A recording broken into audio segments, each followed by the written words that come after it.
The Mediterranean sun beat down on my skin as I adjusted the strings of my white bikini for what felt like the 100th time. I could feel the heat radiating off the teak deck beneath my bare feet, each plank polished to a mirror shine that probably cost more than my entire wardrobe. The yacht rocked gently beneath me, a subtle reminder that I was floating somewhere off the coast of Capri, on what I'd been told was Dante's new acquisition. My ex-boyfriend's yacht. The thought still felt surreal. I spread my towel across one of the pristine loungers, the fabric crisp and monogrammed with letters I didn't recognize. Not a D for Dante. Strange. But then again, Dante had always been full of surprises, most of them unpleasant ones I'd discovered too late. The breakup had been 3 months ago, swift and brutal. He'd simply announced over dinner at our favorite trattoria that he'd outgrown what we had, that his new business ventures required a different kind of partner. Someone more sophisticated, he'd said. Someone who understood his world. I'd spent those 3 months trying to prove I could be that someone. When Dante's assistant Marco had texted yesterday saying Dante would be spending the weekend on his new yacht and suggested I might want to stop by to talk, I'd seen it as a sign. A chance to show him I could fit into his increasingly glamorous life. Hence the new bikini, the carefully applied waterproof makeup, the practiced casual pose I'd been rehearsing. I settled onto the lounger, tilting my face toward the sun. The warmth felt good against my skin, though anxiety churned in my stomach. What if this was a mistake? What if Dante laughed at my transparent attempt to win him back? Through my closed eyelids, I sensed a shadow fall across me. My heart leaped. He was here. I opened my eyes slowly, arranging my features into what I hoped was an effortlessly beautiful expression, the kind of look I'd seen in Italian Vogue spreads. But the man standing over me wasn't Dante. He was taller, broader through the shoulders, with dark hair that fell carelessly across his forehead despite obvious expensive styling. His white linen shirt was unbuttoned halfway down his chest, revealing a glimpse of tanned skin and the edge of what looked like a tattoo. But it was his eyes that stopped my breath, steel gray and sharp as surgical instruments, studying me with an expression somewhere between amusement and irritation. Behind him stood 2 other men, both wearing dark suits despite the heat. Their presence radiated a kind of alert stillness that made my skin prickle with unease.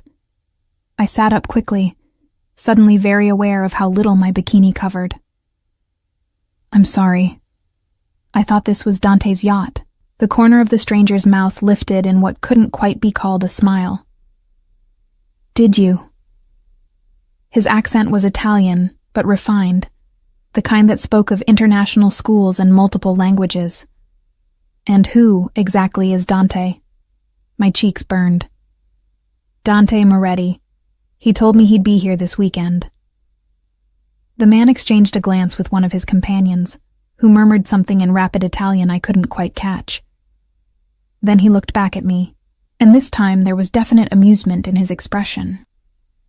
I'm afraid Signor Moretti no longer has access to this vessel, he said, each word precise and measured. It was reclaimed approximately 1 hour ago due to certain financial irregularities. The deck seemed to tilt more sharply beneath me, though the sea remained calm. Reclaimed? Confiscated, if you prefer the more direct term. He moved closer, and I caught the scent of expensive cologne mixed with sea air. Which means, bella ragazza, that you are currently trespassing on my property. My throat went dry. I scrambled to my feet, grabbing my towel and clutching it against my chest like inadequate armor. I didn't know. I'm so sorry.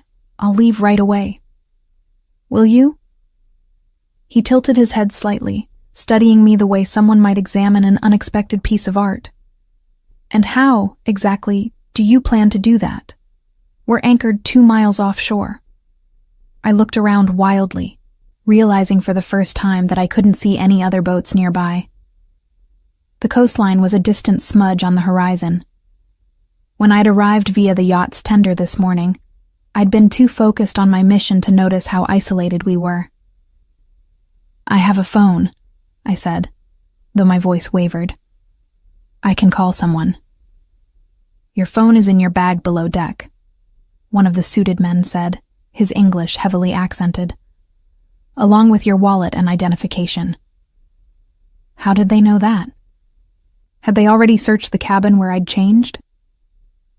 The man in the linen shirt held up a hand, silencing his companion. "Forgive my associate's directness. I am Nico Salvatore."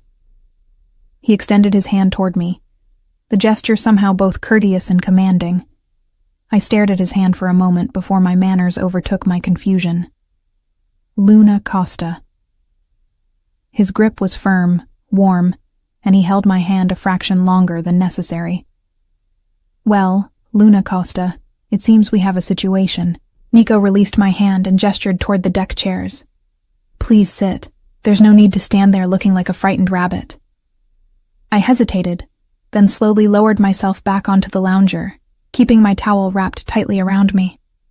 Nico settled into the chair across from me, with the easy confidence of someone completely at home in his body and his surroundings.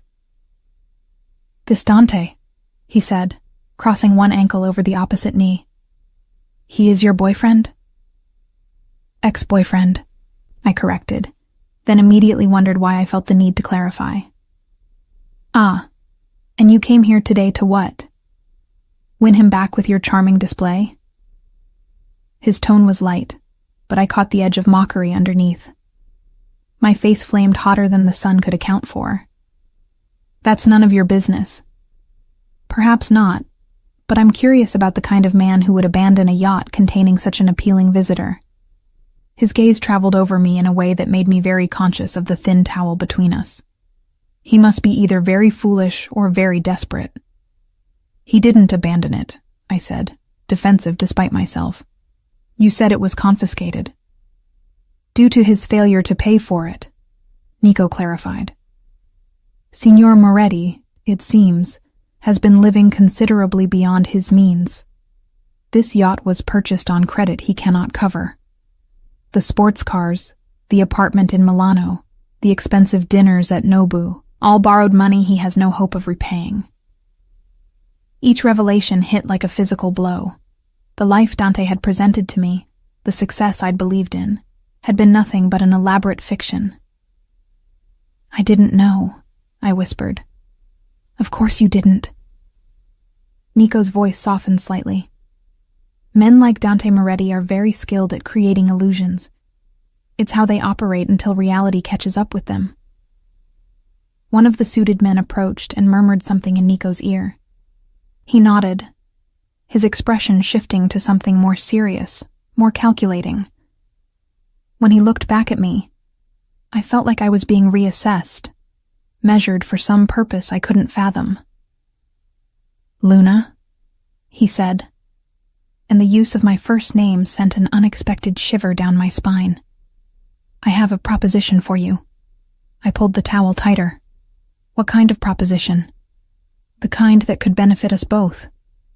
He leaned forward, elbows on his knees, giving me his complete attention in a way that felt both flattering and dangerous. "You want revenge on Dante Moretti for wasting your time and making a fool of you. I want to solve a rather delicate problem of my own. Perhaps we can help each other." "I don't understand." Nico glanced at his companions, then back at me. "What I'm about to tell you requires a certain level of discretion. Can you offer that?" I should have said no. Should have insisted on leaving immediately. But curiosity warred with caution, and won. "Yes. I operate in a specialized market," he began, choosing his words carefully. "I acquire and sell certain valuable items to private collectors, items that sometimes exist in a gray area of legality." My eyes widened. "You're a criminal?" His mouth quirked. "I prefer entrepreneur with flexible ethics, but essentially, yes, though I assure you I operate within my own code of honor." I started to stand. "I should go. Please." He held up a hand. "Hear me out before you flee in moral outrage. This concerns you directly." Against my better judgment, I stayed seated. "I have a business rival," Nico continued. A woman named Valentina Rossi, who has become increasingly aggressive in her attempts to either partner with me or destroy me. She's dangerous, well-connected, and doesn't take no for an answer.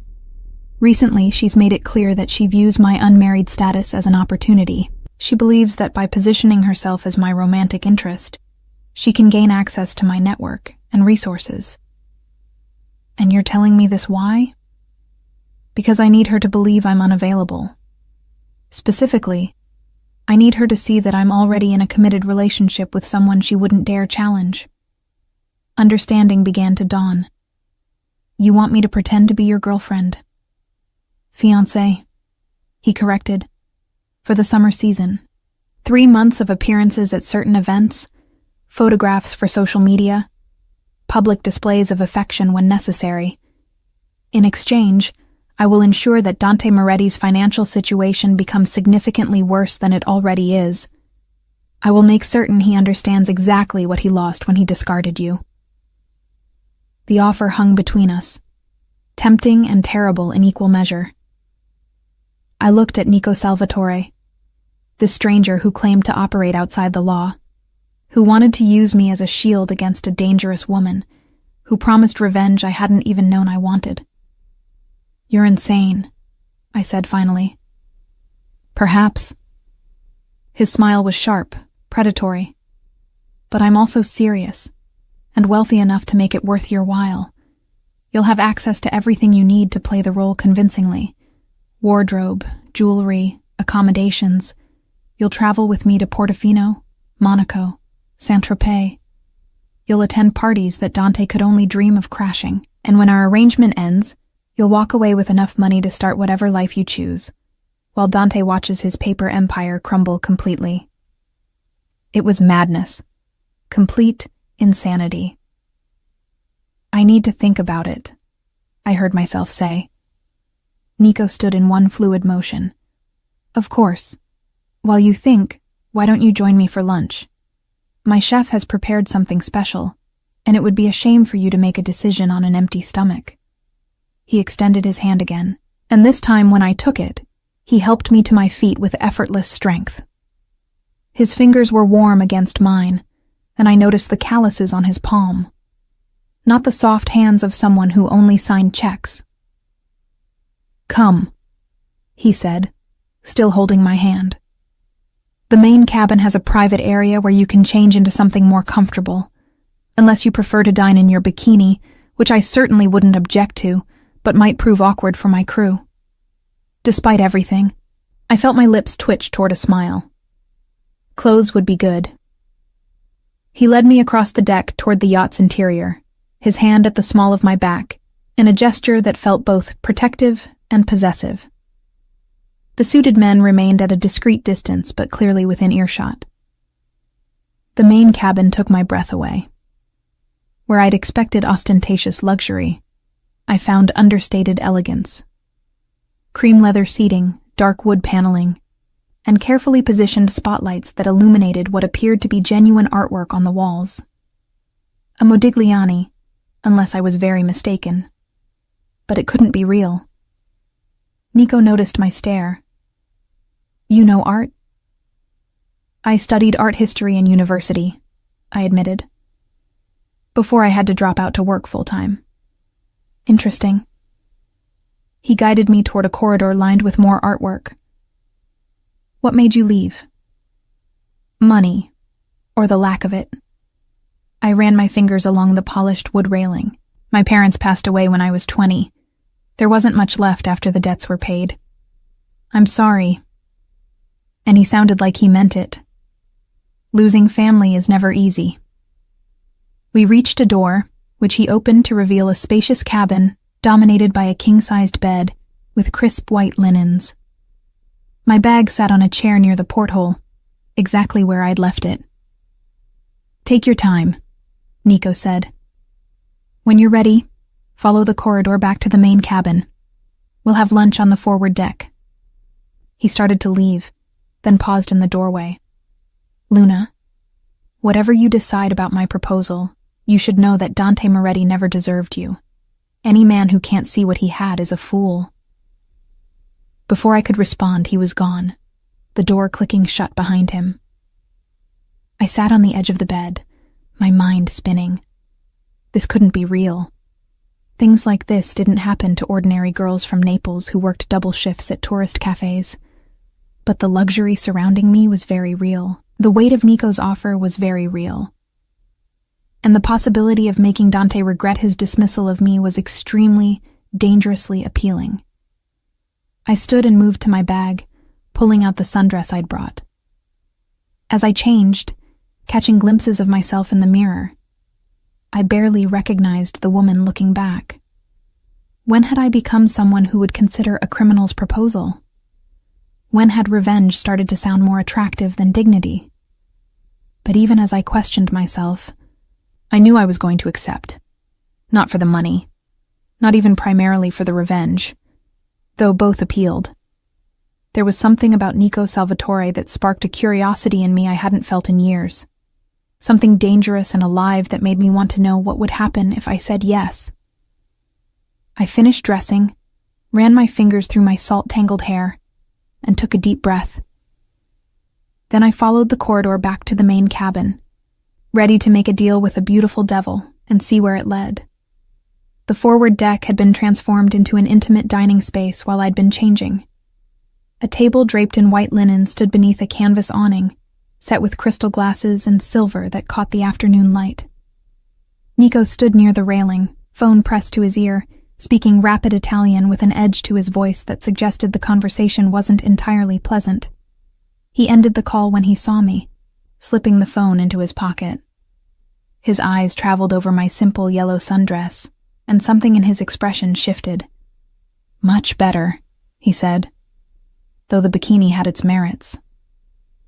I felt heat rise to my cheeks but refused to look away. "Is the offer still on the table?" "Direct. I like that." He pulled out a chair for me. "Yes, the offer stands. But before you give me your answer, you should understand exactly what you'd be agreeing to."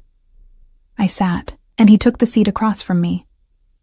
One of the suited men appeared with a bottle of wine, pouring for both of us before disappearing as silently as he'd arrived. "The arrangement would begin immediately," Nico began. "Today, Valentina is hosting a gallery opening in Portofino tomorrow evening, and she's expecting me to attend alone. Instead, I'll arrive with you on my arm, wearing a ring that makes our engagement unmistakable." That's fast. Valentina doesn't give me the luxury of time. She's accelerating her moves, becoming more aggressive. Last week, she had her people follow mine. The week before, she made it clear that she views any woman in my vicinity as competition to be eliminated. His jaw tightened. I don't use that word lightly. Eliminated. A chill ran through me despite the warm sun. "You mean she'd hurt someone?" Valentina Rossi doesn't get her hands dirty directly. But yes, she has resources and connections that make her dangerous, which is why you'll have protection at all times.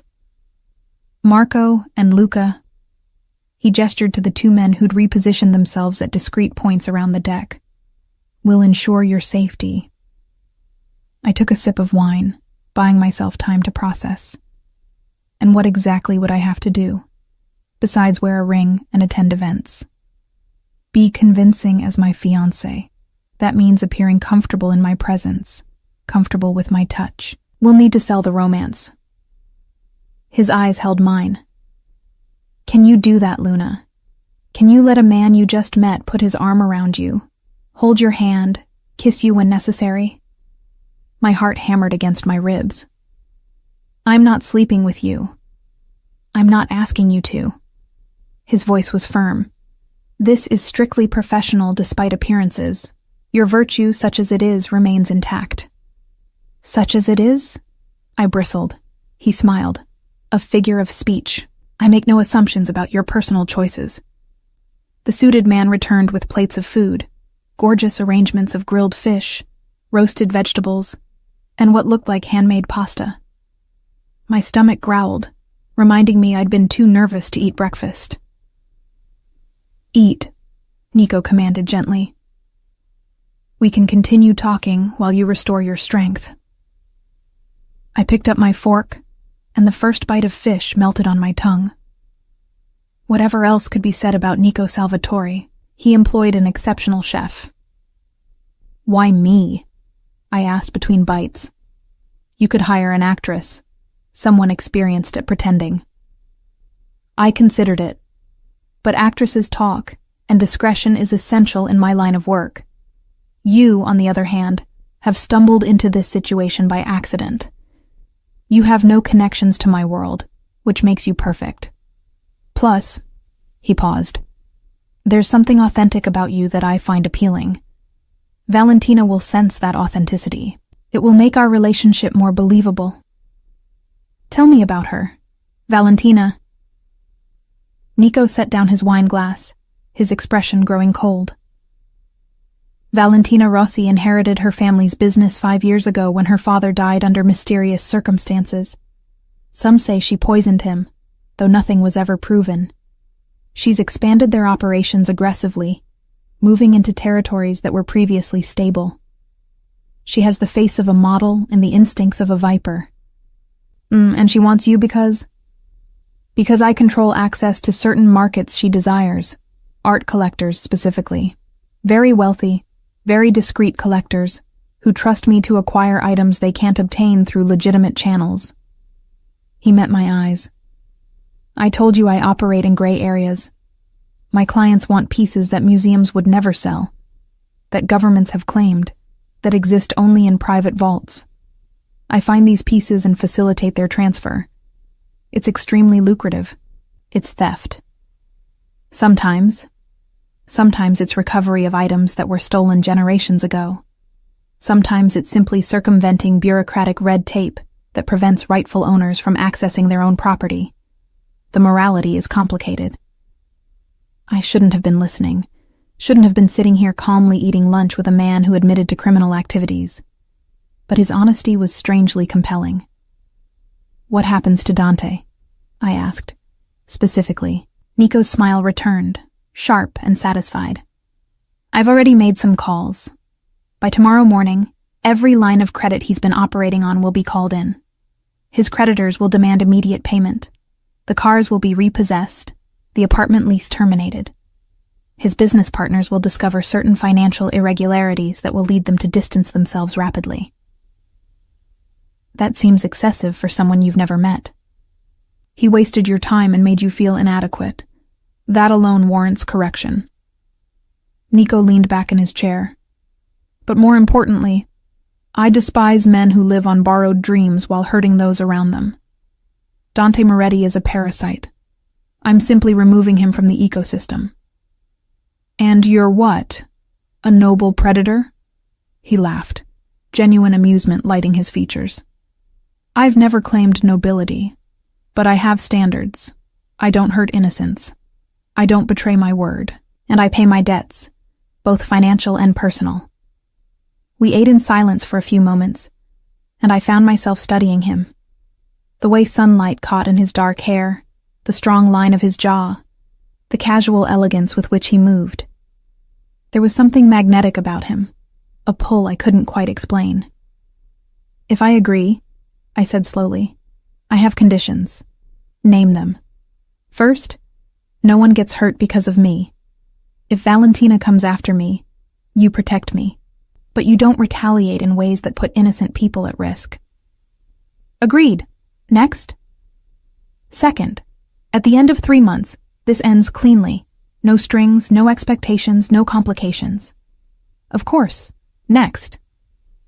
"Third, I want to know what I'm walking into before each event. No surprises, no throwing me into situations I'm not prepared for." Nico nodded thoughtfully. "Reasonable. I accept your conditions. Do you accept my offer?"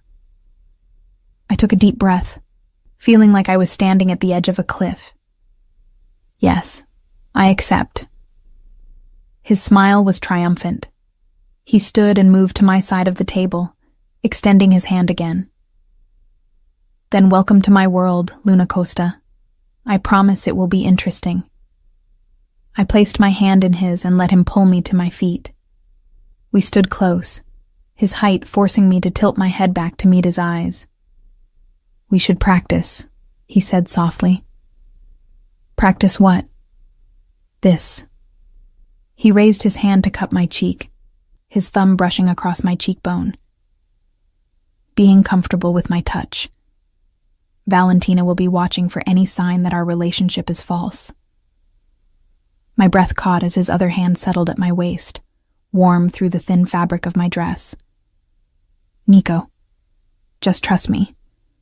He drew me closer until I could feel the heat of his body, smell the sea salt and cologne that seemed to be his natural scent. "Put your hands on my shoulders." I did, feeling the solid muscle beneath the linen shirt. My pulse raced, but not entirely from fear. "When we're in public," he murmured, "I'll touch you like this, possessively, like you belong to me and everyone should know it. Can you handle that?" I nodded, not trusting my voice. "Good girl." His hand slid from my waist to the small of my back. "And occasionally, like now, I'll need to kiss you. Nothing inappropriate, but convincing enough that no one doubts we're lovers." "We're not lovers," I managed to whisper. "No, but we need everyone to believe we are." "May I?" I should have said no, should have pulled away. Instead, I found myself nodding again, my heart hammering so hard I was certain he could feel it. Nico lowered his head slowly, giving me every opportunity to stop him. His lips brushed mine, soft at first, testing, then firmer, his hand tightening at my back as he deepened the kiss just enough to make it real. When he pulled away, I was breathless, disoriented. "There," he said, his voice slightly rougher than before. "That wasn't so difficult, was it?" I couldn't form words, could only stare at him while my mind tried to catch up with what had just happened. "Luca," Nico called without taking his eyes from mine. "Bring the case from my cabin." One of the suited men disappeared below deck. Nico guided me back to my chair, his hand lingering at my back. "You'll need proper jewelry for tomorrow," he said, starting with an engagement ring that makes a statement. Luca returned, carrying a small leather case, which he set on the table before retreating. Nico opened it to reveal a stunning diamond ring, the center stone easily 3 carats, surrounded by smaller diamonds in an intricate setting that looked both vintage and timeless. "This belonged to my grandmother," he said, lifting the ring from its velvet bed. "She would have liked you, I think. She appreciated directness." He took my left hand, and I watched in a daze as he slid the ring onto my finger. It fit perfectly, the diamonds catching the light and throwing rainbow sparks. "How did you know my size?" "I'm good at estimating measurements." His smile suggested he was good at many things. "Do you like it?" "It's beautiful." I couldn't stop staring at my hand, at the ring that transformed it into something foreign. "Then it's yours for the duration of our arrangement. Wear it always. Valentina has people everywhere, and they'll be watching." The reality of what I'd agreed to began to sink in. This wasn't a game. This was real danger, real deception, real consequences. "I should warn you," Nico said, as if reading my thoughts, "that once we begin, there's no backing out without serious complications. Valentina doesn't forgive, and she doesn't forget. If she discovers this is a ruse, she'll view it as a personal insult, which means I'm committed. Yes." He studied my face. "Having second thoughts?" I looked at the ring, then at him, then out at the endless blue Mediterranean stretching around us. Somewhere on that distant shore, Dante was probably just discovering that his credit cards had been declined, that his carefully constructed facade was crumbling. "No," I said, surprised to find I meant it. "No second thoughts." Nico's expression softened into something that might have been approval. "Excellent. Then let's discuss tomorrow. We'll dock in Portofino by evening." I have a villa there where you'll stay. My housekeeper, Signora Bellini, will help you prepare. I've already arranged for a stylist to bring appropriate clothing for the gallery opening. You were very confident I'd say yes. I was hopeful. There's a difference. He refilled our wine glasses. The opening begins at 8. We'll arrive fashionably late, around 9. You'll wear the ring, of course, and I'll introduce you as my fiancé to select guests. Valentina will be watching our every move. What should I say if people ask about us, about how we met? The truth, slightly modified. We met when you came aboard my yacht by mistake. I was charmed by your boldness. It was love at first sight. His tone made it clear he was amused by the irony. Love at first sight, I repeated. No one will believe that. You'd be surprised what people believe when they want to. Besides, he leaned closer. We're both good actors when necessary. You convinced yourself you could win back a man who was never worthy of you. I've convinced art collectors to pay millions for pieces of questionable provenance. Playing lovers should be simple by comparison. The sun had begun its descent toward the horizon, painting the sky in shades of orange and pink. Nico stood and offered his hand once more. Come, I'll show you the rest of the yacht, your temporary domain. I let him lead me through the various decks, each more luxurious than the last. A master suite with a bathroom larger than my entire apartment. A media room with leather recliners. A wine cellar that looked like it belonged in a mansion. A gym that overlooked the water. This will be your cabin, he said, opening a door to reveal a beautifully appointed stateroom. My bag had already been moved there. My quarters are on the deck above if you need anything. Marco and Luca have cabins nearby. Where do I sleep tonight? Here. We'll remain anchored off Capri until morning, then make our way to Portofino. I suggest you rest. Tomorrow will be demanding. He moved to leave, then paused. Luna? Thank you for taking this risk. I won't let anything happen to you. After he'd gone, I sank onto the bed and stared at the ring on my finger. 24 hours ago, I'd been a girl with a broken heart and few prospects. Now I was the fake fiancé of a criminal who dealt in stolen art, about to walk into a world I didn't understand. I should have been terrified. Instead, I felt more alive than I had in months. The villa in Portofino exceeded every expectation I might have formed.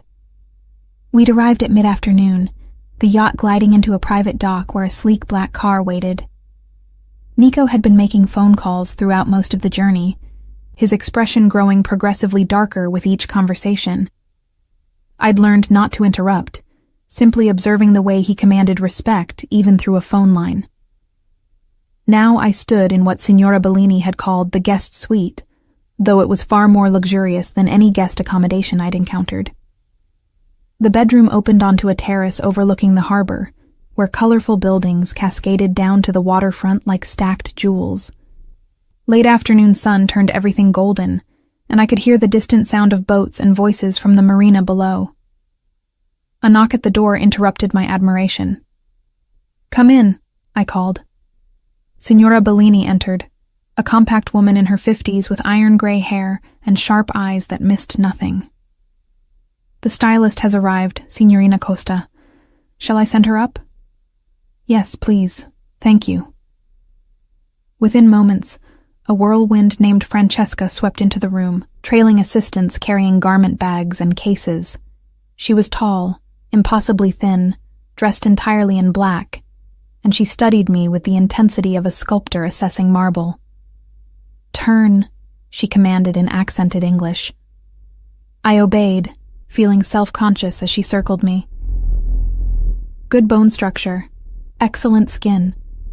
Hair needs work, but we can fix that. She snapped her fingers, and one of her assistants produced a tablet. Signor Salvatore said you need everything. Dress for tonight, day wear, evening wear, accessories. Yes? I suppose so? No supposing. He was very clear. You must look like you belong to him. Come, we begin. What followed was 3 hours of organized chaos. Francesca's team measured every part of me, photographed me from multiple angles, held fabric swatches against my skin under different lights. They debated in rapid Italian while I stood like a mannequin, occasionally told to raise my arms or turn my head.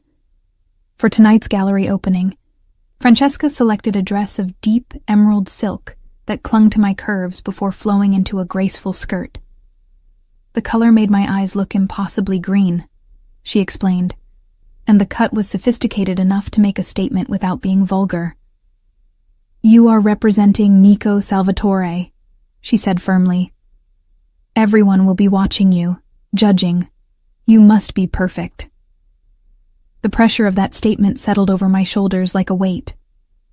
After the fitting, a hairstylist transformed my tangled waves into smooth, elegant curls that fell past my shoulders. A makeup artist created what she called a natural evening look, though it required more products than I'd known existed. When they finally allowed me to look in the mirror, I barely recognized myself. The woman staring back looked sophisticated, expensive, confident. Nothing like the girl who'd been sunbathing on a yacht that morning, hoping to impress an ex-boyfriend who'd turned out to be a fraud. "Bellissima," Francesca pronounced with satisfaction. "Now you look worthy of him." She left with her entourage, and I was alone again. The ring caught the light as I moved, and I found myself studying it more closely. The setting was intricate, clearly antique. His grandmother's ring, he'd said. That felt significant, using a family heirloom even for a fake engagement. Another knock. "Yes?" This time it was Nico himself who entered, and he stopped short when he saw me. Something flickered across his face too quickly for me to identify. "You look," he began, then seemed to reconsider his words. "Perfect. You look perfect." He'd changed into a dark suit that made him look even more dangerous than the casual linen had. His hair was styled back from his face, and he wore a watch that probably cost more than a car. "Are you ready?" he asked. "No, but I don't think waiting will help." His smile was brief but genuine. "Honest. Good. Let me tell you what to expect." He moved to the terrace and I followed. We stood side by side looking out over the harbor. The gallery is owned by a man named Antonio Grimaldi. He's neutral in the conflicts between various families, which makes his venue perfect for this kind of event. Valentina will be there with her inner circle, probably 6 or 7 people. She'll approach us at some point during the evening, and when she does, you need to appear completely comfortable. Confident. Like you have every right to be on my arm. And if I don't feel that way, fake it. He turned to face me. "You've spent months trying to win back a man who wasn't worth your time. Tonight, you're going to make him regret ever letting you go, and you're going to do it by being the most captivating woman in that gallery. You're assuming Dante will hear about this. I'm ensuring it. I've made certain that news of my engagement will reach the right ears by morning. Your ex will wake up to discover not only that he's financially ruined, but that you've moved on to someone far beyond his reach." The vindictiveness should have troubled me. Instead, I felt a dark satisfaction. What happens when Valentina approaches us? Follow my lead. I'll handle the conversation. Your job is simply to look at me like you're in love, to let me touch you possessively, to make it clear to everyone watching that you're completely devoted. Can you do that? I thought about it. Thought about the way he'd kissed me on the yacht, the strange electricity I'd felt. Yes, I can do that. Good. He checked his watch. The car leaves in 30 minutes. I'll meet you downstairs. He started to go, then hesitated. Luna, whatever happens tonight, remember that you're under my protection. No one will harm you. I've given my word. After he left, I stood on the terrace, watching the sun sink lower. Somewhere in this beautiful town, a dangerous woman was preparing to meet me. Somewhere back in Naples or Milan, Dante was discovering the extent of his downfall. And here I was, about to walk into a world of criminals and art thieves, wearing a dead woman's ring and pretending to be in love with a man I'd met less than 24 hours ago. The smart thing would be to run, to leave now, before things got more complicated. But when I looked down at the ring on my finger, catching the last rays of sunlight, I knew I wasn't going to run. Not yet. At precisely 8:30, I descended the villa's curved staircase in my emerald dress and borrowed diamond earrings. Nico waited at the bottom, and when he saw me, his expression shifted into something I couldn't quite read. "Stunning," he said quietly. He extended his arm. "Shall we?" I placed my hand in the crook of his elbow, feeling the warmth of him through the fabric of his suit. We walked together to the waiting car, where Marco held the door open. The drive to the gallery took less than 10 minutes, winding through narrow streets lined with expensive shops and restaurants. Other beautifully dressed people walked the cobblestones, heading toward the same destination. "Remember," Nico said as we approached, "you belong here. You're my equal, not my accessory. Walk with your head up. Let them wonder who you are." The car stopped in front of a beautiful old building with warm light spilling from tall windows. A small crowd had gathered outside, and I caught sight of photographers. My stomach clenched. "They'll want pictures," Nico warned. "Let them have a few. Smile, but not too widely. Look at me occasionally like you're sharing a private joke." Marco opened the door, and Nico exited first, then turned to offer me his hand. The moment my heels touched the cobblestones, camera flashes started. Nico's arm came around my waist, proprietary and warm, as he guided me toward the gallery entrance. I followed his instructions, keeping my expression serene while my heart hammered. We paused once, letting the photographers get their shots, and Nico leaned down to whisper in my ear, "You're doing beautifully." To anyone watching, it would have looked like an intimate comment between lovers. The cameras went wild. Inside, the gallery was already crowded with Italy's wealthy elite. Waiters circulated with champagne and canapes. Classical music played softly. Original artworks worth millions hung on white walls, carefully lit to show each piece to perfection. Nico took 2 champagne flutes from a passing waiter, handing me one. His hand found the small of my back again, that possessive touch he'd mentioned, guiding me deeper into the gallery. "There," he murmured against my ear, "by the Caravaggio reproduction. That's Valentina." I looked where he indicated and saw her. She was beautiful in the way of expensive things, perfectly maintained and cold. Dark hair swept up in an elaborate style, wearing a red dress that must have cost a fortune, diamonds at her throat. She was speaking with an older man, but her eyes were on us. "She's seen us," I whispered. "Good. Let her wait. We'll look at the art first. Make her come to us." We moved through the gallery, and I found myself genuinely interested in the pieces. Despite the situation, my art history studies hadn't been completely forgotten.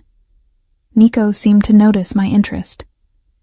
"You actually appreciate this," he observed. "Most people only pretend." "I told you I studied art history, before life got in the way." "What would you have done with that degree?"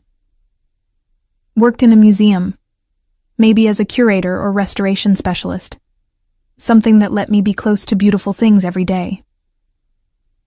I realized how wistful I sounded and cleared my throat. "But that's ancient history now." "Nothing is ancient history if you still want it."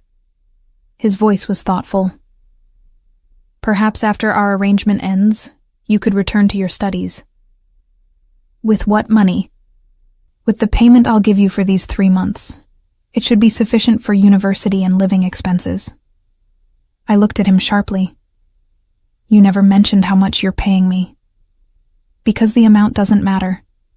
It will be generous enough that you won't need to worry about finances for quite some time." Before I could respond, a voice cut through the ambient conversation. "Nico, darling, I wasn't certain you'd come." Valentina Rossi had materialized beside us, her smile sharp as broken glass. Up close, she was even more striking, but there was something predatory in her eyes that made my skin crawl. Valentina. Nico's voice was cool, professional. His arm tightened around my waist. May I introduce my fiancée, Luna Costa. Luna, this is Valentina Rossi, a business associate. The emphasis on business associate was deliberate, a gentle rebuke. Valentina's eyes narrowed fractionally as they swept over me, cataloging every detail. Fiancé, she repeated. How unexpected. I wasn't aware you were seeing anyone, Nico. It was sudden, he agreed.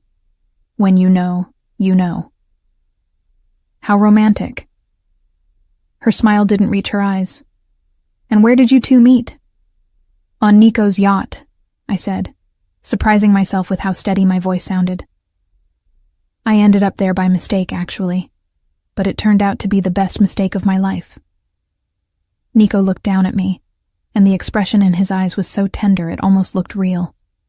The feeling is mutual, amore. He lowered his head and kissed me, right there in front of Valentina and anyone else watching. It was soft, sweet, but with an undercurrent of heat that made my toes curl. When he pulled back, I knew my cheeks were flushed. Valentina's smile had frozen into something brittle. How lovely. You must tell me all about your plans. When is the wedding? We haven't set a date yet, Nico said smoothly. We're enjoying being engaged for now. Of course. Well, congratulations to you both. She turned to me, and her eyes were chips of ice. I do hope you know what you're getting into, my dear. Nico's world can be quite complicated. I'm learning, I said, meeting her gaze. But some complications are worth it. Nico's hand squeezed my waist in what felt like approval. Valentina's expression shifted, and for just a moment I saw something dark flicker across her face. Then it was gone, replaced by polite disinterest. I should circulate, enjoy the gallery. She glided away, and I released a breath I hadn't known I was holding. Well done, Nico murmured. That was perfect. She hates me. She hates that I chose someone she can't control. There's a difference. He guided me toward a quieter corner of the gallery. You handled that beautifully. Better than I expected for your first encounter. She's terrifying. Yes, but you didn't flinch. That matters. He touched my cheek gently. We can leave soon if you'd like. We've made our appearance, established our relationship publicly. The rest of the evening would just be socializing. I glanced around the gallery, at the people in their expensive clothes, drinking expensive champagne, admiring expensive art. This wasn't my world, but for 3 months, it would be. Let's stay a bit longer, I heard myself say. I'd like to see more of the collection. Nico's smile was warm, genuine. As you wish, amore. We spent another hour at the gallery, and I found myself relaxing slightly. Nico knew many of the guests, and he introduced me to several, always with his hand at my back or his arm around my waist. Each introduction reinforced the image of us as a couple, and I began to understand the performance he'd described. By the time we left, I was exhausted from maintaining the facade, but also strangely exhilarated.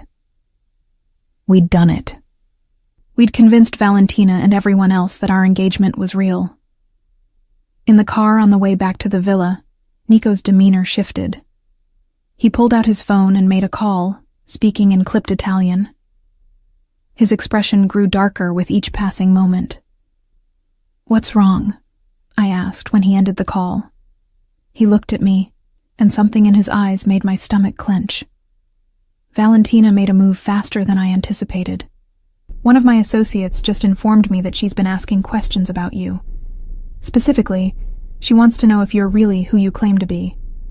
And we need to make this engagement look even more real than we planned, starting with you moving your things from the guest suite to my bedroom tomorrow.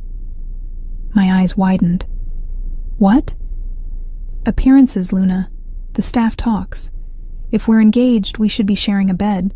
We won't actually," he added quickly. "I'll sleep in the suite sitting room, but anyone observing will believe we're lovers." I stared at him, my mind racing. This was escalating faster than I'd anticipated, but I'd agreed to play this role and Nico was right. If we wanted Valentina to believe us, we needed to commit completely. "All right," I said finally. "Tomorrow I'll move my things." Nico reached across the seat and took my hand, the one wearing his grandmother's ring. "Thank you. I know this isn't what you signed up for." "Actually," I said, surprising myself, "I'm not sure what I signed up for, but it's certainly more interesting than serving coffee to tourists." His laugh was low and genuine. "That it is, amore. That it is." As the car pulled up to the villa, I realized that somewhere over the course of the evening, I'd stopped thinking of this as purely pretense.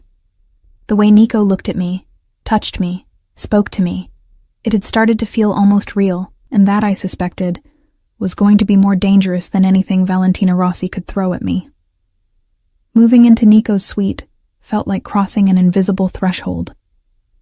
My belongings looked foreign against the masculine elegance of his space, dark wood and leather mixed with surprisingly tasteful art.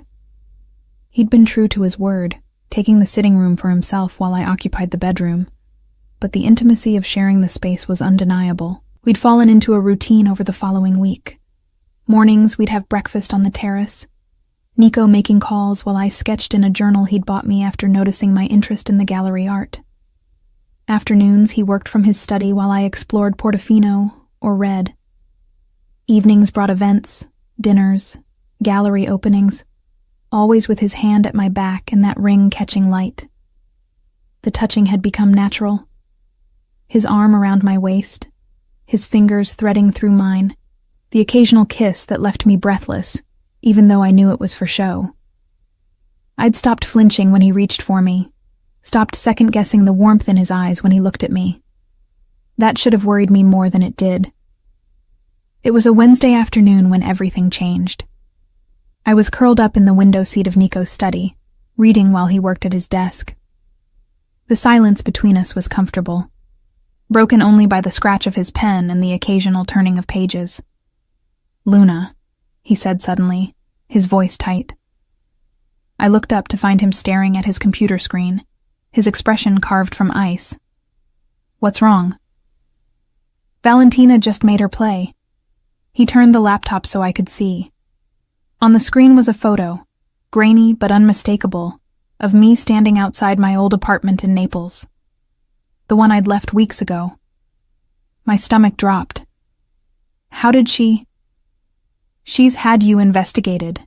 This was taken 3 months ago, according to the date stamp. She knows where you lived, where you worked, probably who your friends are." He stood abruptly, pulling out his phone. "Marco, I need a full security sweep of the villa. Now." "Why would she do this?" I asked, though the answer was obvious. "Because she doesn't believe us. She's looking for leverage, for some proof that our relationship is manufactured." He paused, his jaw tight. "There's more. She started making inquiries about your parents, about their deaths." Ice flooded my veins. "Leave them out of this." "I intend to." His voice softened slightly. "But this means we need to adjust our strategy.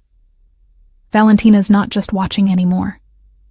She's actively trying to find a weakness, something she can use against us. What do we do?" Nico was silent for a moment, his mind clearly working through options. Then he looked at me with an expression I couldn't quite read. "We give her exactly what she's looking for. We make this relationship so real, so public, that she has no choice but to accept it." "How?" "By telling the story of us. Our engagement story, our plans, our future. We'll give an interview to one of the society magazines, the kind Valentina reads religiously. We'll be photographed being domestic, being in love. will make it impossible for her to dismiss us as a convenient fiction. My heart hammered. That's a lot of exposure. Yes, which is why I'm giving you one final chance to walk away. He moved closer, his eyes searching mine. Once we do this, there's no taking it back. Your face will be in magazines. You'll be known as Nico Salvatore's fiancé. People from your past will see it, including Dante. Are you prepared for that? I thought about Dante, about the life I'd left behind, about the girl who'd been so desperate to win back a man who'd never deserved her. That girl felt like a stranger now. Yes, I said. I'm prepared. Something shifted in Nico's expression. He reached out, cupping my face in his hands. You're remarkable, you know that? Before I could respond, his phone rang. He glanced at it, cursed softly, and answered. Yes? I watched his face change as he listened, growing progressively darker. When?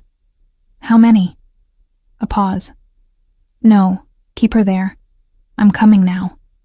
He ended the call and looked at me, his expression grim. There's been an incident. One of my warehouses was broken into last night. I need to go assess the damage and deal with the police. Police? They're surprisingly useful when you need them to be. I have certain arrangements. He grabbed his jacket. Marco will stay here with you. Don't leave the villa. Nico, wait. I stood, moving toward him. Is this because of Valentina? Possibly. Or it could be coincidence. Either way, I can't risk your safety. He pressed a kiss to my forehead, and the casual intimacy of the gesture made my chest tighten. I'll be back by dinner. Try not to worry. After he left, the villa felt enormous and empty. I tried to read, to sketch, to focus on anything other than the growing anxiety in my stomach. Marco stationed himself outside the study door, a silent, imposing presence. Hours passed. I ate lunch alone on the terrace, watching boats in the harbor, wondering what Nico was dealing with, wondering if he was safe. The realization hit me suddenly. I cared. Not just about the arrangement, not just about the revenge on Dante or the money or the adventure. I actually cared about Nico Salvatore, this man I was supposed to be deceiving the world about. That was dangerous, more dangerous than Valentina or any warehouse break-in. I was still wrestling with that thought when my phone rang, an unknown number. Hello, Luna Costa? A woman's voice unfamiliar. Yes? This is Detective Francesca Russo with the Italian Financial Police. We'd like to ask you some questions about your relationship with Nico Salvatore. My blood went cold. I don't understand. We're investigating certain irregularities in Signor Salvatore's business dealings. As his fiancé, you may have information that could help our inquiry. Would you be willing to meet with us? Every instinct screamed danger. I'd need to speak with a lawyer first. Of course, but Ms. Costa, you should know that cooperating now would be in your best interest. Signor Salvatore's activities have caught the attention of multiple international agencies. If you're unaware of what he's involved in, you may want to distance yourself before things become more complicated. I have nothing to say without legal representation. Very well. But think carefully about who you're protecting. She paused. And ask yourself how well you really know the man you're engaged to. The call ended, and I sat frozen, staring at my phone. Was this real? Or was it Valentina finding another way to drive a wedge between us? How would I even know the difference? I found Marco in the hallway. I need to speak with Nico. Now. He's in meetings, Miss Costa. I don't care. Someone claiming to be a detective just called me asking questions about him. He needs to know. Marco's expression hardened. He pulled out his phone and stepped away, speaking rapidly in Italian. When he returned, his face was grave. Signor Salvatore is coming back now. He said to tell you not to speak to anyone else until he arrives. Nico returned within the hour, his expression thunderous. He found me in the study, still clutching my phone like it might explode. Tell me exactly what was said. I recounted the conversation word for word. Nico listened without interruption, his jaw growing tighter with each sentence. "It's legitimate," he said finally. "Or rather, the investigation is real, but the detective who called you shouldn't have. Someone leaked that you're connected to me, and they're trying to use you to get information." "What kind of investigation?" He sighed, running a hand through his hair. "The kind that's been following me for years. Art theft, money laundering, tax evasion. They can never prove enough to move forward, but they keep trying." "So it's true. Everything they're investigating." "Some of it." He met my eyes. "I've never lied to you about what I do, Luna. I operate in gray areas. Sometimes I cross lines. But I have rules, standards. I don't hurt innocents. What happens if they can prove something? Then I face the consequences." His voice was matter of fact. "But that's my problem, not yours. You're not involved in my business operations. You can't be held responsible for what I've done. But they'll try to use me against you." "Yes, which is why we need to be very careful from here on out. No discussing business around you. No involving you in anything beyond our public appearances." He moved closer, taking my hands in his. "I'm sorry, Luna. I never intended for you to be caught in this particular web." I looked down at our joined hands, at the ring that had started to feel like part of me. "What do we do now?" "We continue as planned. The magazine interview, the public appearances, all of it. Because if we stop now, if we show any crack in our story, Valentina will exploit it, and the police will assume you were complicit all along. So I'm trapped." "No." His grip tightened. "You're protected. There's a difference. I won't let anything happen to you, Luna. I swear it." I wanted to believe him. God help me. I did believe him. "The interview is scheduled for tomorrow," he continued. "We'll tell them our story. How we met. How I knew immediately you were special. How we're planning our future together. And we'll make it so convincing that no one, not Valentina, not the police, not anyone, will doubt us. And after the 3 months are up?" Something flickered in his eyes. "Let's get through tomorrow first." That night I couldn't sleep. I lay in Nico's bed, staring at the ceiling, listening to the sound of the sea through the open windows. At some point after midnight, I heard movement from the sitting room, followed by his voice, low and tense, speaking Italian. I slipped out of bed and padded to the doorway. Nico sat on the couch, phone pressed to his ear, still fully dressed despite the late hour. He looked exhausted, shadows under his eyes I'd never noticed before. He saw me and held up a finger, finishing his conversation. When he hung up, he simply looked at me, and the mask he usually wore had slipped completely. "Can't sleep either?" I asked softly. "Too much to think about." He patted the couch beside him. "Come sit. Tell me what's keeping you awake." I crossed to him, curling up on the opposite end of the couch. "Everything. The police, Valentina, this whole situation. 3 weeks ago, I was serving coffee and hoping my ex would notice me. Now I'm caught between a crime boss and a woman who wants me eliminated." "Crime boss." He smiled wryly. "Is that what you think I am? Isn't it accurate?" "Perhaps. Though I prefer entrepreneur with flexible morals." He studied me in the dim light. "Do you regret saying yes?" I considered the question honestly. "No," which probably says something worrying about my judgment. "Or it says you're braver than you thought." He reached out, his fingers brushing my ankle where it rested on the couch. "You've handled everything thrown at you with remarkable grace." The casual touch sent warmth through me. I'm terrified most of the time. Fear and bravery aren't mutually exclusive. His thumb traced small circles on my skin. The bravest people I know are the ones who act despite being afraid. We sat in comfortable silence for a moment, his hand still resting on my ankle, and I realized this was the most real moment we'd shared. No performance, no audience, just two people awake in the middle of the night. "Tell me about your grandmother," I said. "The one whose ring I'm wearing." Nico's expression softened. "Nonna Sofia. She raised me after my parents died, taught me everything important. Honor, loyalty, the value of keeping your word. She would have liked you." "How did she feel about your business?" "She knew what I did, disapproved of some of it, understood the necessity of other parts.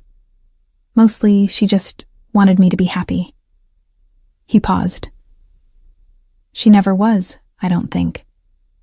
After my grandfather died, she went through the motions of living, but the joy was gone." "Is that why you gave me her ring? Because she understood duty without happiness?"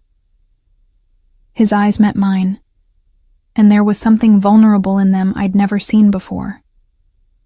"I gave you her ring because she believed in love, even when life disappointed her, and because something about you reminded me of her strength." The moment stretched between us, charged with unspoken things. Then Nico cleared his throat and pulled his hand back. "You should try to sleep. Tomorrow will be demanding."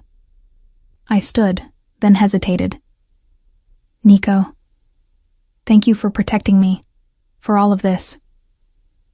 "It's not just protection anymore," he said quietly. "You know that, don't you?" I did know, but acknowledging it felt like stepping off another cliff, so I simply smiled and retreated to the bedroom, my heart racing with more than fear. Tomorrow we'd tell the world our love story, and the terrifying part was how much of it was starting to feel true. The journalist from Bella Vita magazine arrived promptly at 10, accompanied by a photographer and her assistant. Carlotta Ricci was elegant and sharp-eyed, the kind of woman who missed nothing.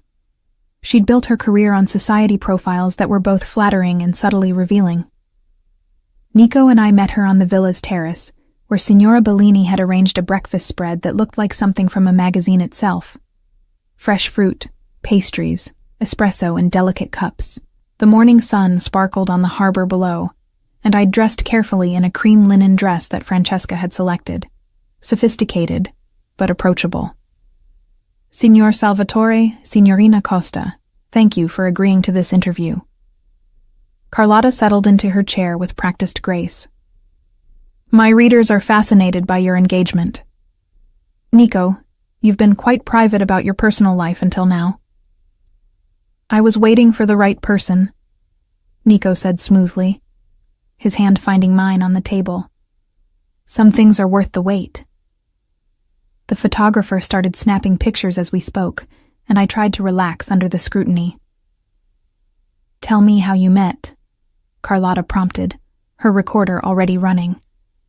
I glanced at Nico, and he nodded for me to start.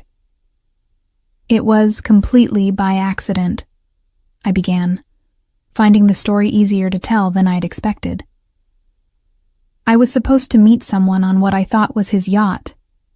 I ended up on Nico's boat instead, wearing a bikini and looking ridiculous." Nico's smile was warm. "She looked anything but ridiculous. I came up from below deck and found this beautiful woman sunbathing on my yacht, completely oblivious that she was trespassing. I was mortified," I continued, and the memory of that actual embarrassment made my cheeks flush naturally. I tried to explain, tried to leave, but Nico was so gracious about the mix-up. "I couldn't let her leave," he said, his thumb tracing circles on my hand. "I invited her to stay for lunch, just to make sure she knew she wasn't in trouble, and we talked for hours. She was studying art history before life intervened. We connected over a shared love of Renaissance painting." "And when did you know it was serious?" Carlotta asked, leaning forward with obvious interest. "That first day," Nico said without hesitation. There was something about Luna. She wasn't impressed by the yacht or the lifestyle. She looked at me like I was just a man, not a name or a reputation. That's incredibly rare in my world. The sincerity in his voice made my heart clench. Was he acting? Or was there truth beneath the performance? Luna, what about you? When did you realize you were in love? I looked at Nico, at the way sunlight caught in his dark hair, at the softness in his eyes when he looked back at me. It was gradual, I said honestly. At first I was just dazzled. He was so different from anyone I'd known. But then I started seeing past the surface. The way he treats people with respect, regardless of their position. His love of art and beauty. His unexpected kindness. I paused. I think I started falling for him the night he told me about his grandmother. Nico's hand tightened on mine, and something flickered across his face. And the proposal? Carlotta pressed. How did that happen? We were in Portofino, Nico said. Just the two of us, walking along the harbor at sunset. Luna was talking about a painting she'd seen in a gallery, so animated and passionate. I realized I wanted to see that light in her eyes for the rest of my life. So I asked her, right there on the street, with tourists walking past and fishermen cleaning their boats.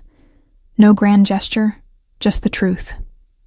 It was a beautiful lie, and I found myself almost believing it. The interview continued for another hour, Carlotta asking about our plans, our families, our future. Nico fielded questions about his business with vague but charming answers. I talked about wanting to return to university, to finish my art history degree. Perhaps you'll work with me eventually, Nico suggested, and I could see Carlotta's eyes light up at the romantic image. I acquire art for private collectors. Having someone with Luna's expertise and passion would be invaluable. After Carlotta left, promising the article would run in next month's issue, I felt drained. Maintaining the performance for over an hour had been exhausting. You did wonderfully, Nico said, pouring us both wine. She believed every word. Did she? I took the glass, suddenly needing the fortification. Or did we just give her a good story? Both. He studied me over his wine. What you said about falling for me. The part about kindness and my grandmother. That felt real. Maybe it was. The admission slipped out before I could stop it. Nico went very still. Luna. My phone rang, cutting off whatever he'd been about to say. I glanced at the screen and my stomach dropped. It's Dante. Answer it, Nico said immediately. Put it on speaker. My hands shook as I accepted the call. Hello? Luna.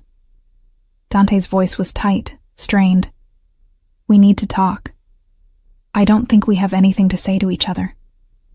Please, just 5 minutes. I'm in Portofino. I saw the photos from the gallery opening. I need to understand what's happening. I looked at Nico, who nodded slowly. Fine. 5 minutes. Where are you? The cafe near the marina. Can you meet me there? I'll be there in 20 minutes. I ended the call and stood. I need to do this. Not alone, Nico said firmly. Marco will be with you and I'll be nearby. Dante is desperate, which makes him potentially dangerous. 20 minutes later, I walked into the cafe to find Dante at a corner table. He looked terrible, his usually immaculate appearance disheveled. Dark circles under his eyes, stubble on his jaw, clothes that looked slept in. He stood when he saw me, and his eyes widened. I knew what he was seeing. The expensive dress, the perfect hair and makeup, the ring that caught the light. I looked like I belonged to a different world than the one we'd shared. Luna, he breathed. You look different? I sat across from him, very aware of Marco positioned by the door.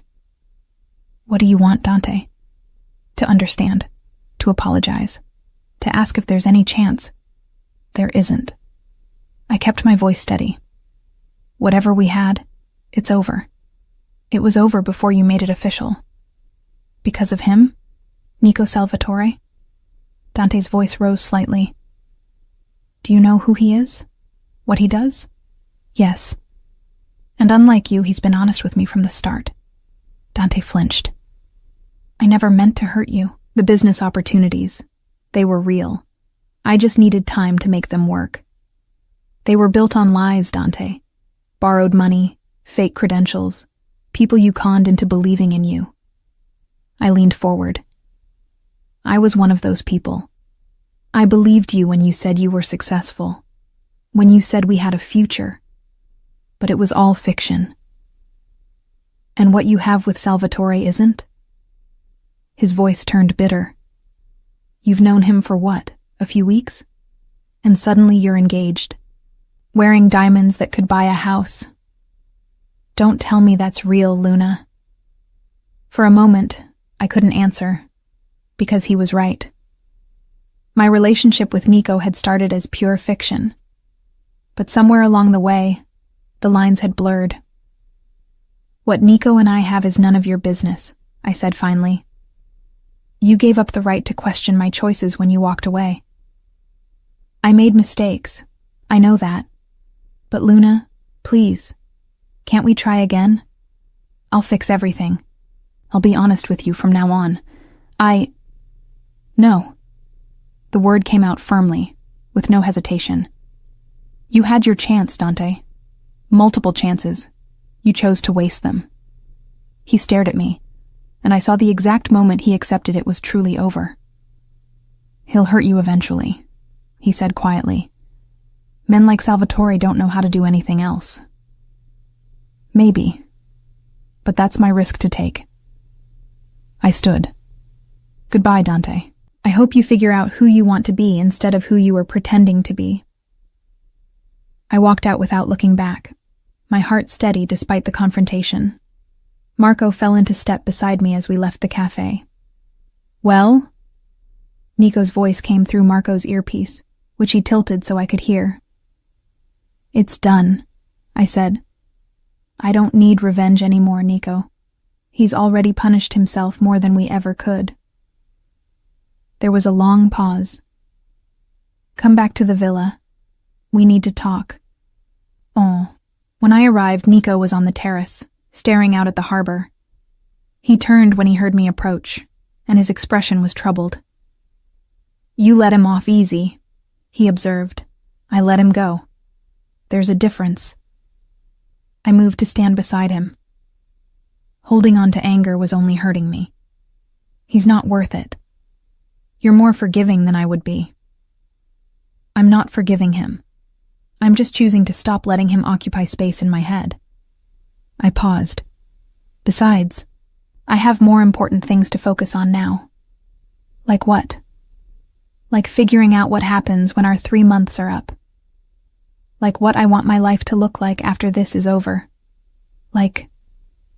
I hesitated, then decided to be honest. Like understanding what's real between us and what's performance. Nico was quiet for a long moment. That's a dangerous question, Luna. I know, but I need to ask it anyway. Before he could respond, his phone rang. He glanced at it, and his expression went cold. It's Valentina, he answered, putting it on speaker. Valentina. Nico. Her voice was smooth as silk. I read the most interesting article today. Well, the advance copy that a friend at Bella Vita was kind enough to share. You and your charming fiancé, so in love. It's almost believable. Is there a point to this call? Just wanted to congratulate you both, and to let you know that I'm hosting a party next week on my yacht in Monaco. I expect you'll both attend. We have other plans. Cancel them, because if you don't come, I'll be forced to share some interesting information I've recently acquired, about Luna's parents, for instance, about how they died. My blood went cold. Nico's hand found mine, gripping tightly. What are you talking about? I asked. Car accident, wasn't it? How tragic. Though I wonder what the police would think if they knew about the brake tampering, about the insurance payout that was never quite explained. My parents' deaths were investigated, I said, my voice shaking. There was no foul play. Are you certain? Because I have a friend in the Naples Police Department who might be willing to reopen the case, with certain suggestions about what to look for. Nico's voice was deadly quiet. If you go anywhere near Luna's family, I will destroy you, Valentina, completely and irreversibly. Then come to my party, both of you. We can discuss terms like civilized people. She paused. Or I can make calls tonight. Your choice. The line went dead. I stood frozen, my mind reeling. My parents' deaths were an accident, weren't they? Nico pulled me into his arms, and I let him, needing the solid warmth of him. We'll find out. I have people who can investigate quietly. But Luna, even if she's telling the truth about brake tampering, that doesn't mean you were involved. But she'll make it look like I was. She'll ruin their memory just to hurt me. We won't let that happen. He tilted my face up to meet his eyes. We'll go to her party, we'll play her game. And while she's focused on us, I'll be working behind the scenes to neutralize her permanently. How? By doing what I should have done months ago. By going to my contacts in law enforcement and giving them everything I have on her operations. Valentina has made too many enemies, hurt too many people. It's time someone stopped her. But that means exposing your own business. Some things are more important than business. His hands cupped my face. You're more important than business. The words hung between us, weighted with meaning we'd both been avoiding. Nico, I whispered. This stopped being pretend for me a while ago. I know. His voice was rough. For me too. He kissed me then, and it was nothing like the performative kisses we'd shared in public. This was raw, desperate, real. His hands tangled in my hair as mine gripped his shoulders, and I poured every confused emotion of the past weeks into that kiss. When we broke apart, both breathing hard, he rested his forehead against mine. We're in trouble, amore. Real trouble. I know, I breathed. What do we do? We finish this, together. We go to Valentina's party, we call her bluff, and we end this once and for all. And then? Then we figure out what we want to be when we're not pretending. I nodded, and he kissed me again, softer this time. A promise instead of a question. Whatever happened next, we would face it together. And that, I realized, was the first truly real thing in this entire arrangement. The week leading up to Valentina's party passed in a blur of preparation and escalating tension. Nico's contacts confirmed that my parents' accident had indeed involved brake tampering, but they'd also discovered something else. The investigation had been quietly buried by someone with significant influence. Someone, Nico suspected, connected to Valentina's family even back then. Your parents had nothing to do with my world, Nico explained one evening as we reviewed the files his investigators had compiled. But your father worked as an accountant for a shipping company that Valentina's father used for money laundering. He found discrepancies, started asking questions. The room spun around me. They were killed because my father noticed some numbers didn't add up. I'm sorry, Luna. So deeply sorry. Nico's voice was heavy with genuine grief. Valentina bringing this up now isn't coincidence. She's reminding me that her family has always been willing to hurt innocents to protect their interests. Then we destroy her, I said, surprising myself with the venom in my voice. Completely. We arrived in Monaco 2 days before the party, staying at Nico's apartment overlooking the harbor. The night before Valentina's event, we met with a man named Inspector Laurent Dubois from Interpol's Art Crime Division. Monsieur Salvatore, Dubois said, settling into Nico's study with a thick folder. You said you had information about Valentina Rossi's operations. I'm prepared to provide documentation of every illegal transaction I'm aware of over the past 5 years.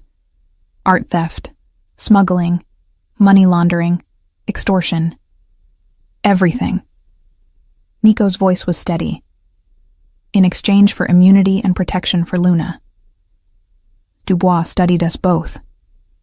You understand this would mean the end of your own activities in this area? I'm aware. I'm also aware that I've let this go on too long. Valentina has proven she's willing to hurt anyone to expand her empire. That needs to stop.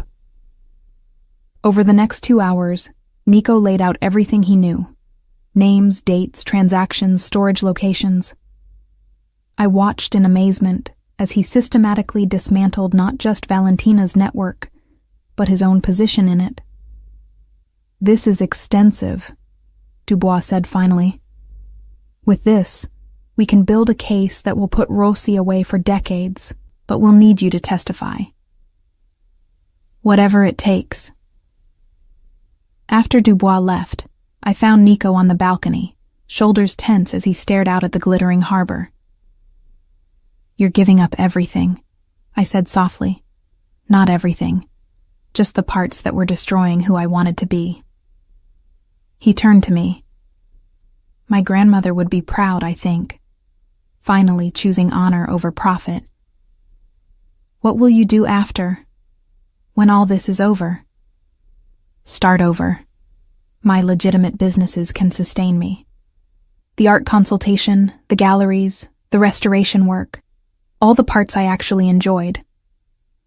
He reached for my hand, maybe with a brilliant art historian by my side, if she's willing. My heart skipped. Nico. I know it's fast. I know we started this as a lie. But somewhere along the way it became the most real thing in my life. He pulled me close. I love you, Luna. Not as part of an arrangement or a performance. Actually, truly love you. I love you too, I whispered against his chest.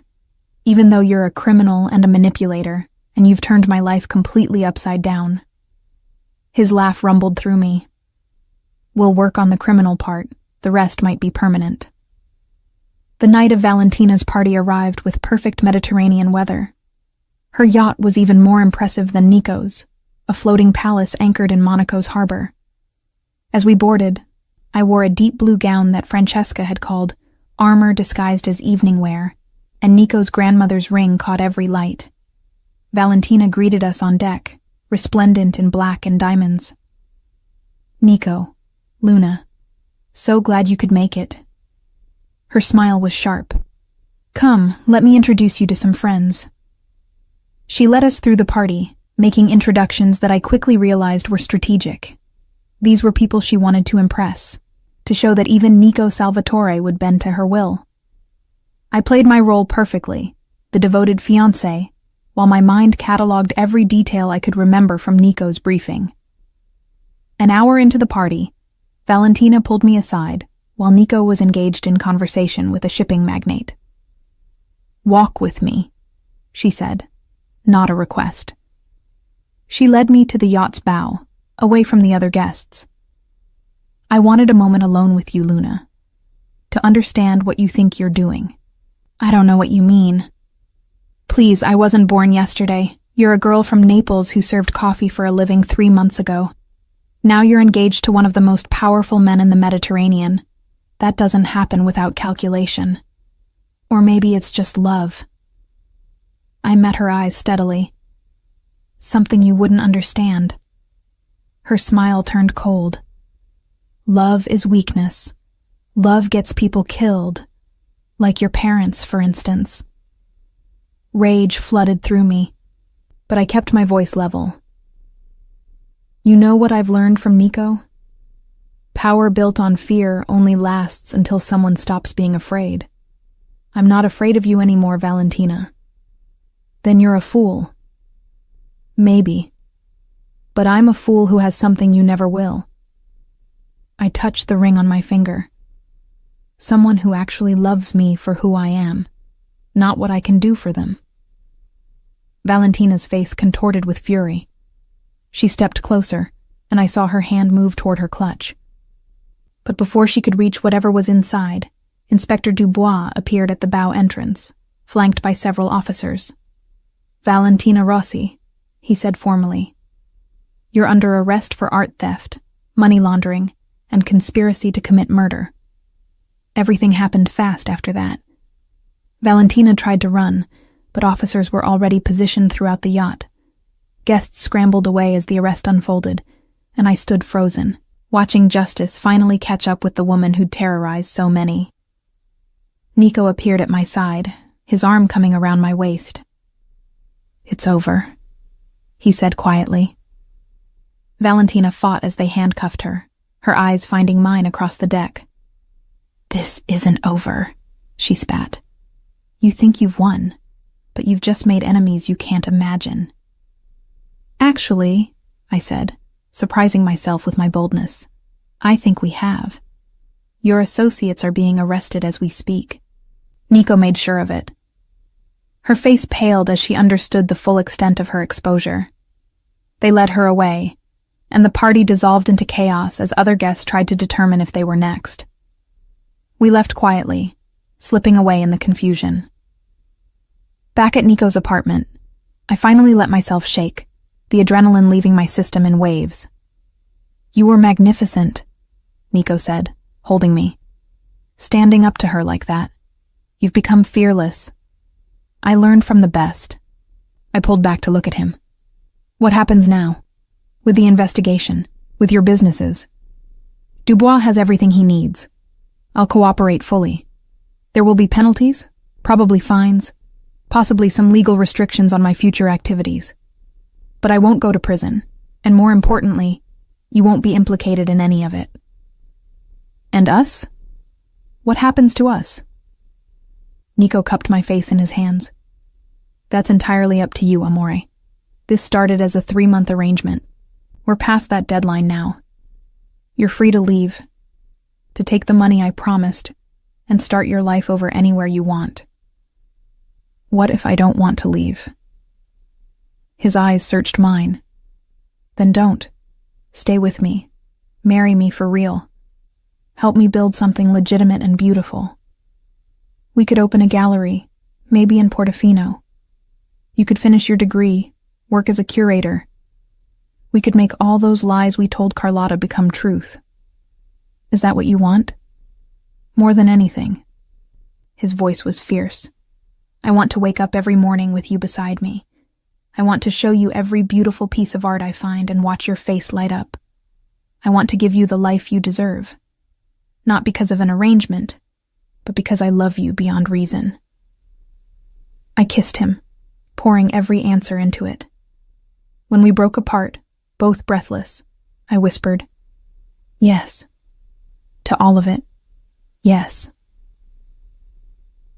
2 years later, the gallery opening was everything we'd dreamed it would be. Costa Salvatore Fine Arts occupied a beautifully restored building in Portofino's heart. Its walls hung with carefully curated pieces that straddled the line between accessible and exclusive. Every item had been legitimately acquired, properly documented, legally sold. I moved through the crowd in a dress that accommodated my 6-month pregnancy, accepting congratulations and fielding questions about our latest acquisition. A recently discovered Caravaggio drawing that we'd helped authenticate and would be donating to a museum after the exhibition. Nico found me near the Modigliani we'd bought together, his hand settling on the small of my back in that gesture that had become pure habit. "Tired?" he asked. "Exhilarated. Look at this, Nico. Look at what we built." He followed my gaze around the gallery, pride evident in his expression. After Valentina's arrest, Nico had systematically extracted himself from the gray market. The transition hadn't been easy, and we'd lost some contacts who wouldn't work within legal boundaries. But others had followed his lead, and our reputation for ethical dealing had attracted new collectors who valued transparency. I'd finished my art history degree, graduating with honors. Nico had attended every class he could, sitting in the back like an eager student himself. We'd married quietly in a small ceremony in Portofino, with Signora Bellini and Marco as witnesses. The baby kicked, and Nico's hand moved to feel it, his smile soft. She's active tonight. She's excited. Her parents' gallery is opening. I leaned into him. Can you believe how far we've come from that day on the yacht? Best mistake you ever made, trespassing on my boat. Second best, I corrected. The first was saying yes to your insane proposal. We watched our guests admiring the art, sipping Prosecco, discussing the pieces with genuine interest. Inspector Dubois was there, having become an unexpected friend and advisor on provenance issues. Even Dante had sent a congratulatory message, having rebuilt his life with honest work in Milan. Valentina was serving a 15-year sentence, her empire dismantled completely. The investigation into my parents' deaths had led to arrests of several of her father's old associates. While it couldn't bring them back, knowing the truth had given me closure I hadn't known I needed. Ready for your speech? Nico asked. I nodded, and he guided me to the center of the gallery where a small podium waited. The crowd quieted as I stepped up, Nico beside me. Thank you all for coming tonight, I began. This gallery represents more than just a business venture for us. It represents redemption, transformation, and the belief that beauty can exist alongside integrity. I looked at Nico, at the man who'd started as a criminal proposition and become my partner, my love, my future. 2 years ago, I stumbled onto a yacht by mistake and met a man who changed my life completely. He taught me to be brave, to demand more than I thought I deserved, to believe in impossible things. Together, we've built something that honors both the past and the future. Every piece in this gallery tells a story of where it came from and where it's going. In that way, it's not so different from us. The crowd applauded, and Nico kissed me softly, not caring who was watching. Later, after the guests had gone and we were alone in the gallery, I found him standing before the Modigliani, lost in thought. What are you thinking about? I asked, slipping my hand into his. About how different my life would be if you hadn't accidentally ended up on my yacht. If I'd never known you. He turned to me.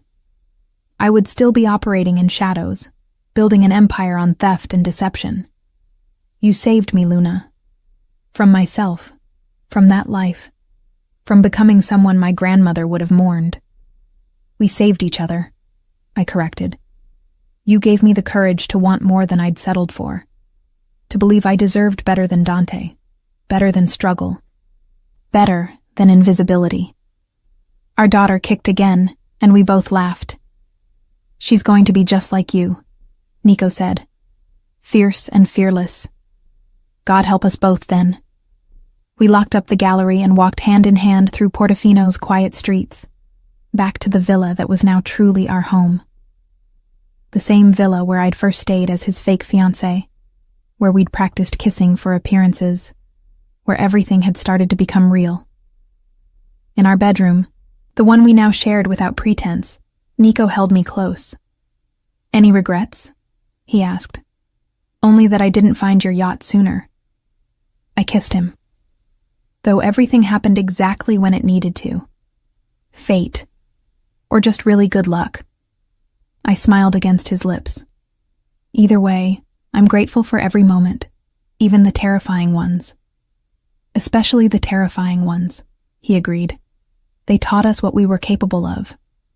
As I drifted toward sleep in his arms, our daughter moving beneath my hand, I thought about the journey that had brought us here. From that sun-drenched deck where I'd been desperate to win back a man who'd never deserved me, to this moment of perfect contentment with the man I'd never expected to find.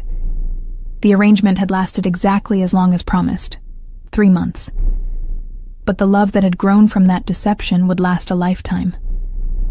And somewhere, I like to think, Nonna Sofia was smiling at the sight of her ring on my finger, finally given in true love instead of strategic alliance.